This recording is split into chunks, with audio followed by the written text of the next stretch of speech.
Bulletin का आगाज करें और सबसे पहले खबर दें। जिला कुरम में फायरिंग के वाकयात और झड़पों के बाद पाराचीनार समेत अपर कुरम के रास्ते 2.5 माह से हर किस्म की आमदोरफ्त के लिए बंद हैं। रास्तों की बंदिश के खिलाफ शदीद सर्दी में एक हफ्ते से शहरियों का एहतजाजी धरना जारी है। उधर जिला इंतजामिया का कहना है अस्पतालों को अद्वियात और मरीजों को पेशावर पहुंचाने के लिए हेलीकॉप्टर सर्विस चलाई जा रही है। पेशावर पाराचीनार रोड और अफगान सरहद के रास्ते बंद होने से अपर कुरम समेत पाराचीनार में खुराक, अद्वियात, अशिया जरूरी, गैस और ईंधन खत्म हो गया है। पाराचीनार समेत 100 से जायद सरहदी देहात के मकीन भी शदीद मुतासिर हैं। रास्तों की बंदिश और बढ़ते हुए मसाइल पर शहरियों का सख्त सर्दी में एक हफ्ते से पाराचीनार प्रेस क्लब के बाहर एहतजाजी धरना भी जारी है। तहसील चेयरमैन अपर कुरम आगा मुजम्मिल हुसैन का कहना था फौरी रास्ते न खोलने की सूरत में बल्दियाती नुमाइंदों के हमरा मुस्ताफी होने का फैसला किया है। जिला इंतजामिया का कहना है अस्पतालों को अद्वियात और मरीजों को पेशावर पहुंचाने के लिए हेलीकॉप्टर सर्विस चलाई जा रही है।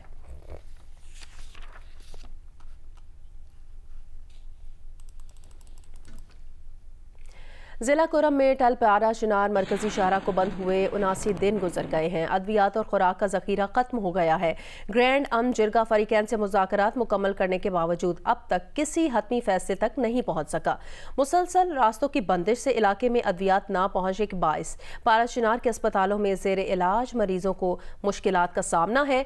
लोग फाका कशी पर मजबूर हो गए हैं। अबतर सूरत हाल के खिलाफ पाराचीनार में 8 दिन से एहतजाजी धरना जारी है। शहर के मजीद 5 मकामात पर भी धरने दिए गए हैं। तफसीलात बताएंगे जियो न्यूज के नुमाइंदे अली अफजल अफजाल। में हमदर्द के रास्तों की बंदिश के खिलाफ जिला के मुख्तलिफ इलाकों में एहतजाजी धरने शुरू हो गए हैं, जबकि कुरम प्रेस क्लब पाराचीनार के बाहर एहतजाजी धरना 8वीं रोज भी जारी है। शदीद सर्दी के बावजूद एहतजाजी धरनों में बच्चे, बूढ़े और जवान हिस्सा ले रहे हैं। एहतजाजी धरनों से अपने खिताब में अल्लामा ख्याल हुसैन, तहसील चेयरमैन आगा मुजम्मिल हुसैन और दीगर रहनुमाओं का कहना था कि हमदर्द के रास्तों की बंदिश के बायस अशाए खुरनोश और अद्वियात समेत रोज़मर्रा इस्तेमाल की अशिया ख़त्म हो गई हैं और अस्पतालों में अद्वियात और दीगर सहूलियात ना होने के बायस बच्चों की अमवात वाक़ हो रही हैं। पाराचीनार अस्पताल और अतराफ के 100 से ज़ायद देहात में अब तक 120 बच्चे इलाज और सहूलियात ना मिलने के बायस दम तोड़ गए हैं, जबकि सूबाई हुकूमत हमदर्द के रास्ते महफूज बनाने और आवाम को जान और माल की हिफाजत देने की बजाय तरदीदी बयानात जारी कर रहे हैं। मुकर्रीन का कहना था कि जब तक हमदर्द के रास्ते नहीं खोले जाते एहतजाजी धरना जारी रखा जाएगा। जबकि जिला इंतजामिया का कहना है कि ग्रैंड अमन जिरगा मेंबरान और फरीकैन के अमीदीन कोहाट पहुँच गए हैं और आज खत्म फैसले की तवक्को है, जहाँ मुज़ाकरात का अमल जारी है और मुख्तलिफ इक़दाम उठाए जा रहे हैं। पाराचीनार की कशीदा सूरत हाल पर कराची में नुमाइश औरंगी समेत शहर के 7 से ज़ायद मकामात पर मजलिस वादतुल मुस्लिमीन के धरने के बायस रात गए ट्रैफिक जैम रहा।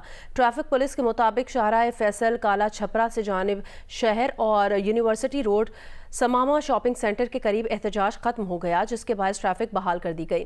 ताहम नुमाइश औरंगी अब्बास टाउन, अबुल हसन इस्फहानी रोड, मलीर 15, शाहराह फैसल और कायदाबाद, शाह फैसल कॉलोनी, शमा शॉपिंग सेंटर और 5 स्टार चौरंगी पर एहतजाज के बायस ट्रैफिक को मुतबादिल रास्तों की जानिब से मोड़ दिया गया। तर्जुमान ट्रैफिक पुलिस की जानिब से शहरियों को एहतजाजी मुजाहरों के इलाकों में जाने से गुरेज करने और जहमत और परेशानी से बचने मुतबादिल रास्तों का इस्तेमाल करने की हिदायत की गई हैं।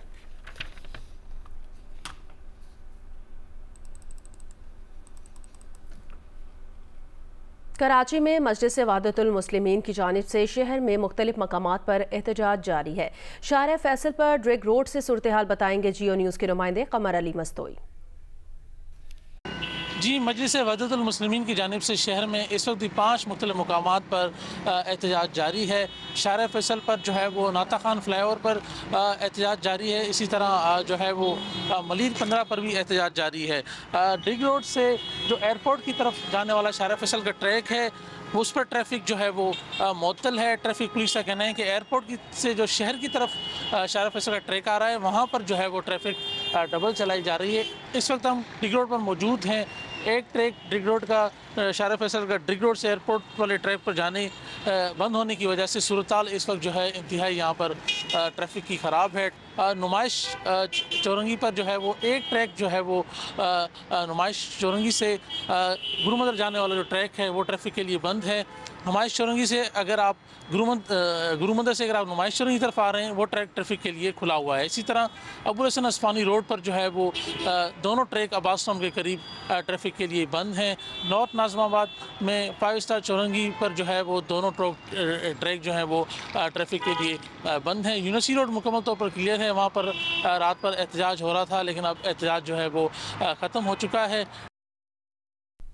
आलम इस्लाम की पहली खातून वज़ीर आज़म दुख्तर मशरिक बेनज़ीर भुट्टो शहीद की 17वीं बरसी आज मनाई जा रही है।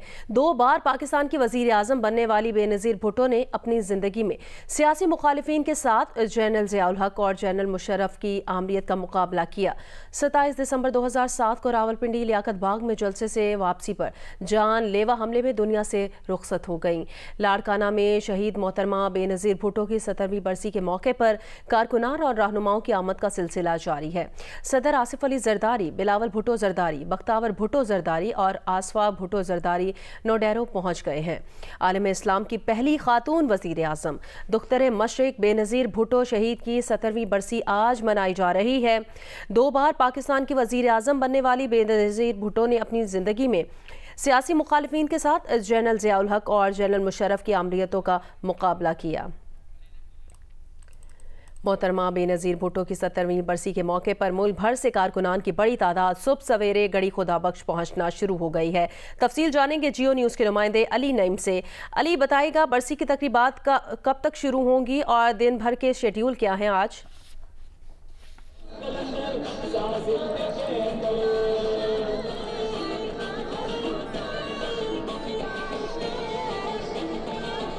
मोहतरमा बेनज़ीर भुट्टो की 17वीं बरसी के मौके पर मुल्क भर से कारकुनान की बड़ी तादाद सुबह सवेरे गड़ी खुदा बख्श पहुँचना शुरू हो गई है।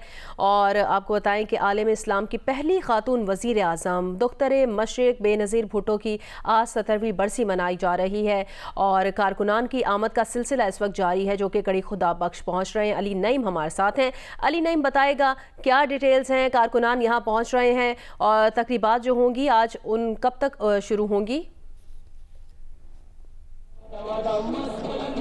जी बिल्कुल, मैं इस वक्त गड़ी खुदा बख्श में मौजूद हूँ और मोहतरमा बेनज़ीर भुट्टो की 17वीं बरसी के मौके पर सुबह सवेरे से ही कारकुनों की जालों की आमद का सिलसिला शुरू हो गया है।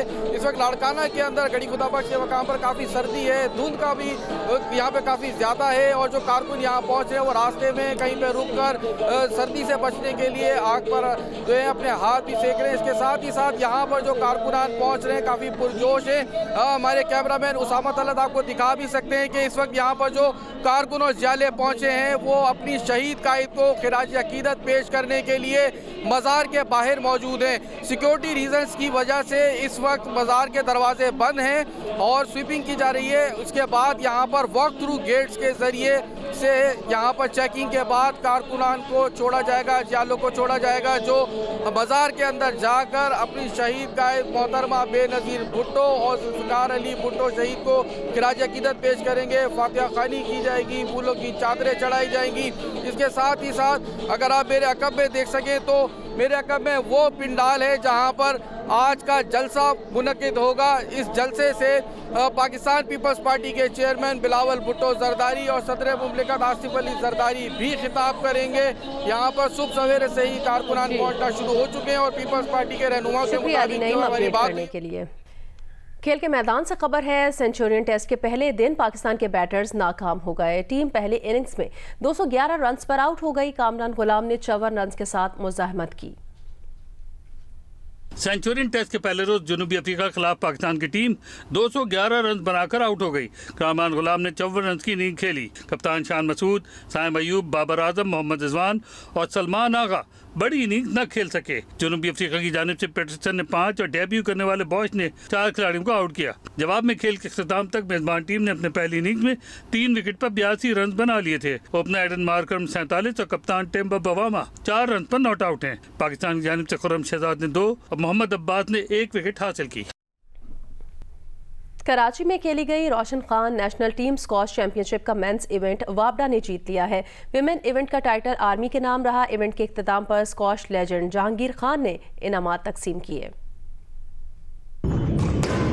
रोशन खान जहांगीर खान स्क्वॉश कॉम्प्लेक्स में खेले गए इवेंट का विमेन फाइनल पाकिस्तान आर्मी और वापडा की टीमों के दरमियान हुआ। पहला मैच फायजा जफर और महविश अली के दरमियान हुआ। आर्मी की फायजा ने 3-0 से कामयाबी हासिल की। दूसरे मैच में आर्मी की मदीना जफर ने साइमा शौकत को शिकस्त दी। जैनब खान को नूरुल के खिलाफ वॉक ओवर मिला। मेंस इवेंट का फाइनल भी इन्हीं 2 टीमों के दरमियान हुआ, लेकिन यहाँ कामयाबी पाकिस्तान वापडा ने हासिल की। फाइनल सनसनीखेज और दिलचस्प हुआ, जिसमें पहले मैच में आर्मी के अशरफ इरफान ने वापडा के नूर जमान को 1 के मुकाबले में 3 गेम से शिकस्त दी। दूसरे मैच में वापडा के अब्दुल्ला नवाज ने आर्मी के सद्दाम उल हक को अपसेट शिकस्त देकर मुकाबला 1-1 बराबर कर दिया। तीसरे और फैसला कुन मैच में वापडा के नंबर 4 सीड नासिर इकबाल ने नंबर 7 सीड हुजैफा इब्राहिम को 1 के मुकाबले में 3 गेम से शिकस्त देकर टाइटल अपने नाम किया। साबिक आलमी चैंपियन जहांगीर खान ने इनामात तकसीम किए। कौमी विमेन बास्केटबॉल चैंपियनशिप लाहौर में शुरू हो गई है। इवेंट में 8 टीमें शरीक हैं। इफ्तिताही रोज वापडा, लाहौर, आर्मी और फैसलाबाद ने अपने अपने मैचेस जीत लिए। इवेंट का लाहौर के वापडा स्पोर्ट कॉम्प्लेक्स में आगाज हुआ, जिसमें 8 टीमें शरीक हैं। पहले रोज 4 मैचेस के फैसले हुए। वापडा ने कराची को 29 के मुकाबले में 48 पॉइंट से हराया। वापडा की कायनात ने 14 पॉइंट स्कोर किए। आर्मी ने दूसरे मैच में एक तरफा मुकाबले में हजारा को 95-5 के स्कोर से शिकस्त दी। फातह टीम की आयशा दिलशाद ने 22 पॉइंट स्कोर किए। तीसरे मैच में फैसलाबाद ने भावलपुर को 10 के मुकाबले में 43 पॉइंट से जेर किया। फैसलाबाद की खदीजा ने 18 पॉइंट्स बनाए। चौथे मैच में लाहौर ने इस्लामाबाद को 34 के मुकाबले में 49 पॉइंट से शिकस्त दी। लाहौर की ईमन ने शानदार खेल का मुजाहरा करते हुए 28 पॉइंट स्कोर किए। पाकिस्तान में बढ़ती हुई महंगाई से खेल और खिलाड़ी भी मुतासिर होने लगे हैं। बैडमिंटन जैसे खेल में महंगाई की वजह से खिलाड़ियों का खेल मुतासिर हो रहा है। खिलाड़ियों का कहना है प्रैक्टिस के लिए 3000 का शटल का डब्बा अब 7-8 हज़ार रुपये का हो गया है।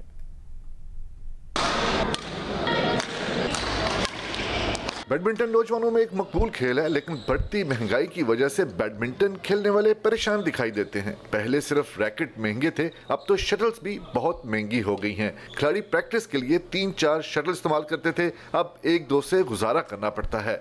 गेम पे इफेक्ट पड़ता है। आपके ज़हन पे ये स्ट्रेस होता है कि गेम की शटलें ना ज़्यादा लग जाए, तो आप खुल के आप खेल नहीं सकते, आप अपनी गेम कम करते हो।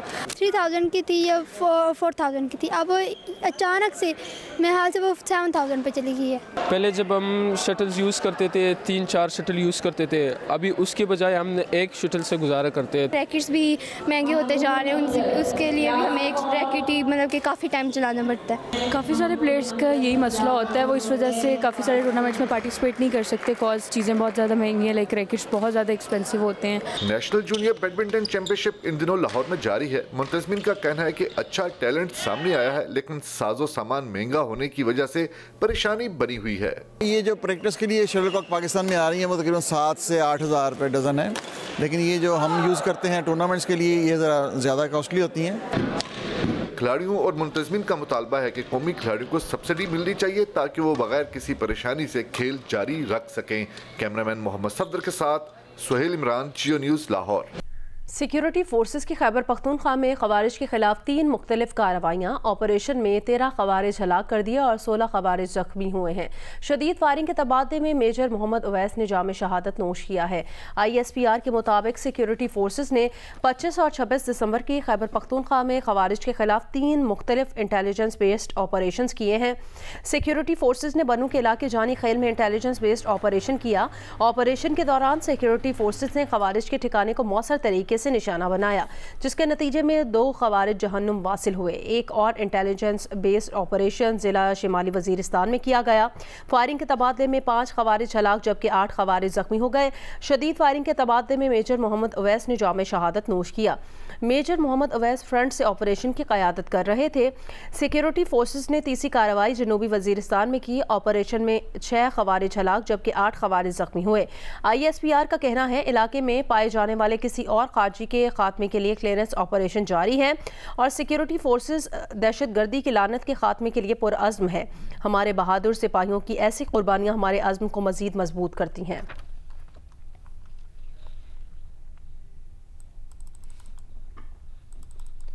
कराची में 31 दिसंबर से 1 जनवरी तक 2 रोज़ के लिए दफ़ा 144 के नफाज का नोटिफिकेशन जारी कर दिया गया। कमिश्नर कराची सैयद हसन नकवी के जारी करदा नोटिफिकेशन के मुताबिक नए साल के मौके पर शहर में हवाई फायरिंग और आतिशबाजी पर पाबंदी आयद होगी। पुलिस की हिदायत जारी की गई हैं कि पाबंदी की खिलाफ वर्जी करने वालों के खिलाफ सख्त कानूनी कार्रवाई अमल में लाई जाएगी।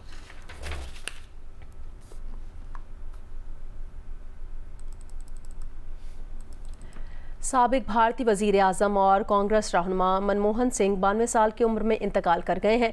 तबीयत ख़राब होने पर मनमोहन सिंह को दिल्ली के अस्पताल में इमरजेंसी वार्ड में मुंतकिल किया गया, जहां वो जाँबर ना हो सके। कांग्रेस रहनुमा मनमोहन सिंह 33 साल भारतीय राज्यसभा के मेंबर और 2004 से 2014 तक भारतीय वज़ीर आज़म के फ़राइज़ सर अंजाम दे चुके हैं। मनमोहन सिंह भारत के पहले सिख वज़ीर आज़म थे। वो 10 साल तक भारत के वज़ीर आज़म, 5 साल वज़ीर ख़जाना और 3 साल भारतीय स्टेट बैंक के चेयरमैन रहे। इस दौरान उन्होंने भारतीय मईशत को सरकारी कंट्रोल की मईशत से आज़ाद मंडी की मईशत की तरफ ले जाने में अहम तरीन किरदार अदा किया।